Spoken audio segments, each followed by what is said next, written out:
So this past week was a massive week for Xbox, the Xbox brand, and the future of Xbox games, because one of the big titles, one of the exclusive titles that they got under their belt with all of these purchases of different companies, Starfield, finally released out into the public. Now, we of course last week talked about the Starfield reviews, how I felt about them, and I was optimistic about this game and really looking forward to playing it. Now, since that initial video we've made, there's been some more review scores that have trickled in. Some people are kind of all over the place with it, but regardless of how you feel about the game, and I'll talk about how I feel about it in just a minute, Starfield has definitely made a huge impact for Microsoft and Xbox as a gaming brand. Over 6 million people were now introduced to pronouns.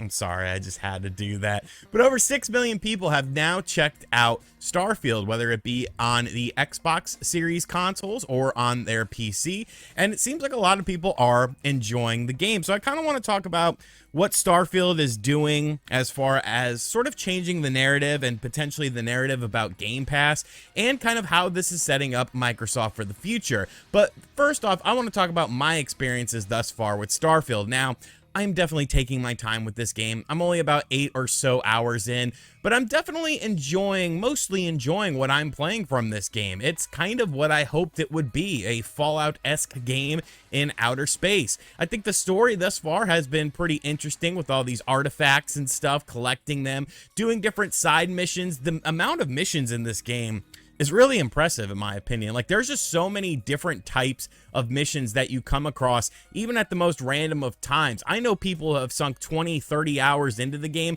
and haven't even started doing like main missions yet. They've just been doing a lot of different side missions. There's a whole bunch of different like groups you can join in the outer space as well, all of which have their own individual missions. I did one mission where I was trying to like talk down some bank robbers, and like I totally botched that. So the mayor gave me a key to the bank. We went in through the back door and we wiped them out, man. Like we didn't have no other choice. But I definitely like the mission variety in the game. There are some annoying missions, like some woman who wants me to like go to all these people and request like wheat and stuff like that, and like for like underprivileged people. And it's like, if you follow the woman around, like you see her just doing like nothing, and she's just like walking from building to building. It's like, yo, you could probably be doing this. Like, why do you need my help? It just seems like you're kind of lazy. One thing that's been drawing up a lot of controversy is of course how you go from planet to planet, because basically you just kind of press a button and then you are in that planet's solar sphere. But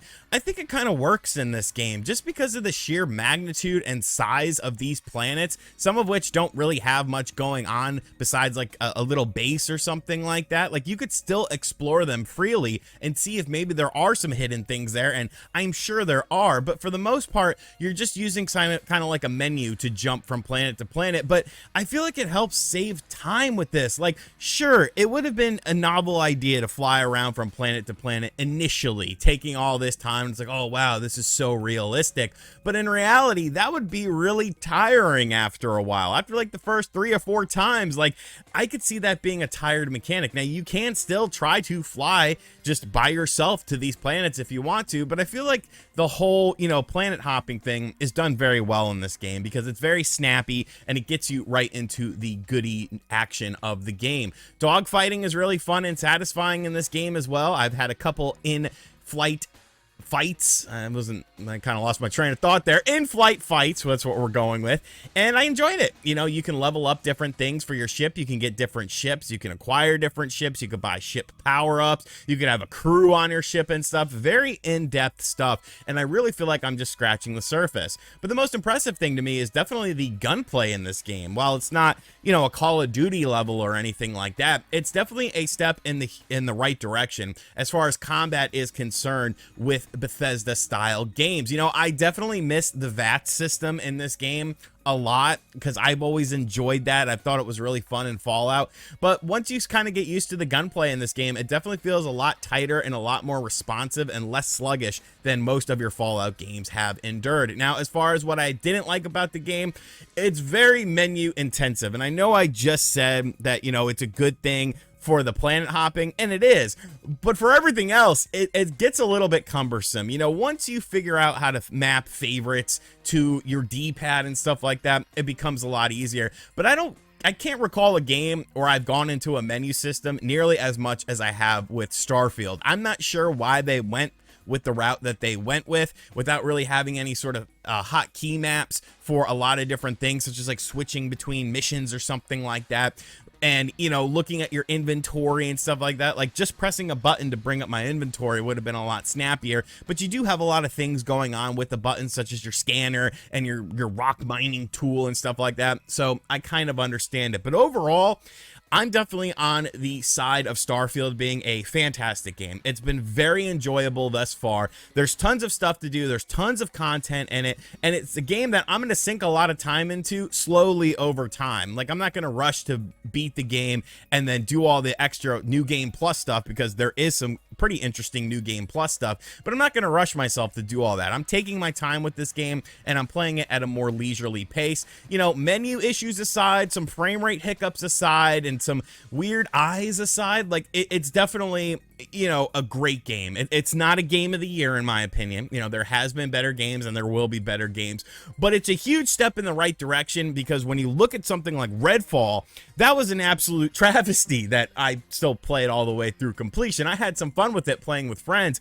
but it wasn't what I would call a good game or anything like that. It was very mediocre. But this is a big, meaty single-player experience exclusive to Xbox on consoles that is now setting up Microsoft to sort of reap the rewards. You got 6 million people checking out your game. That's pretty damn impressive. And I know people are gonna say, oh, well, you know, Game Pass, maybe somebody just signed up for Game Pass. Yeah, maybe they did, but they're still generating revenue from this. Obviously not as much as they would with selling 6 million units, but you got to remember, a lot of people picked up that Constellation pack that was available for this game because they were really hyped for it. And I think for a lot of people, this is definitely a really fun game, and I'm one of those people. But like I said, this is setting up Microsoft to be very interesting for the second half of 2023 and going into 2024, because now this is the time to reap the rewards of your efforts. You have been purchasing all of these studios, you've been purchasing all of these companies up and getting these flagship titles under your brand as console exclusives potentially.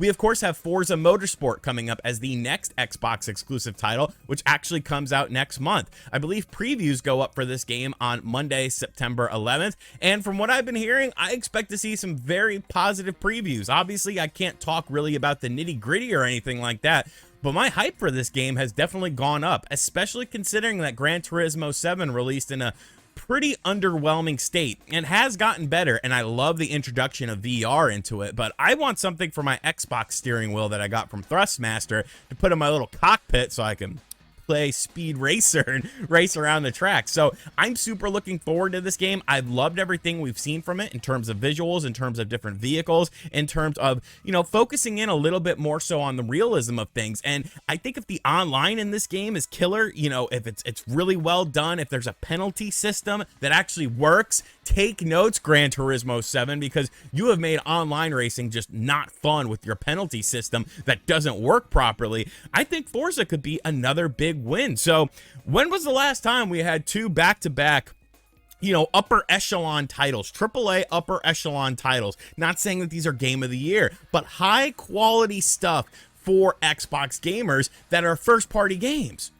I can't tell you the last time we had this. We would probably have to go back a generation or two in order to do this. And now we're starting to see the fruits of the labor. Now we're starting to reap the rewards of Xbox, you know, doing business in a bit of a controversial way. You can always say that, but in a way that's suiting them. They're still going to be playing ball with other consoles, of course, with some of their titles, but for big heavy hitter key titles to bring you into this Xbox ecosystem, I think it's a very exciting time to be a fan of Xbox. And I think that some people are trying to downplay, you know, Starfield because it wasn't the game of the generation. Like, it's not the game of the generation in no way, shape, or form.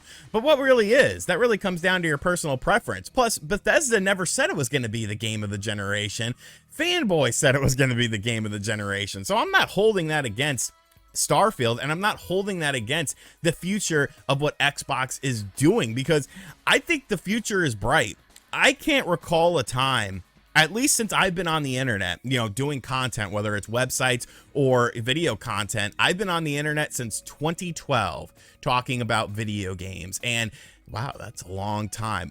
But I've been on the internet since 2012 talking about video games, and I can't really recall, a buzz this magnitude, a buzz for Xbox going forward as far as their future is concerned. This was, I got into the game when the Xbox 360 was kind of at its end of its life cycle. We started moving into the PlayStation 4 and the Xbox One, and then the rest is history. Once those systems came out, PlayStation asserted their dominance as far as having these games, and unfortunately a lot of Xbox games just flew under the radar, went unreleased, or whatever the case may be. But I think it's a very exciting time to be an Xbox fan, and I'm very hopeful for the future. I know positive Xbox videos do not get people to click, so I'm gonna have to come up with a very clickbaity title for this. I'm gonna have to pull some tricks out of my hat to rope you in, because it's a good time to be a video game fan, man. No matter what platform you're playing on. You got Spider-Man 2 coming up. You got Super Mario Brothers Wonder, Super Mario RPG. You have a Nintendo Direct potentially happening next week, a State of Play happening next week.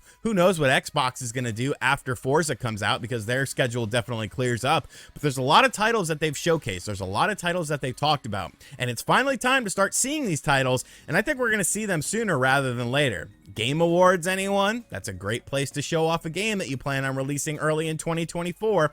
But let me know in the comments section down below. How are you feeling about Star Fox and Starfield, I should say. Good lord. That's that old Nintendo YouTuber logic, which I'm not a Nintendo YouTuber, so don't call me that. Let me know how you're feeling about Starfield if you've played it. If not, I recommend it if you're a fan of Bethesda games, and how you're looking at the future of the Xbox brand. And as always, guys, thank you for checking out this video. If you are new to the channel, be sure to hit that subscribe button. 475. We hit 475. We are 25,000 subs away from 500,000, 500,000 mark. That's my peak on YouTube. So everything after that will just be gravy. I sincerely appreciate the support. And as always, guys, I'll catch you guys on the next video. Later.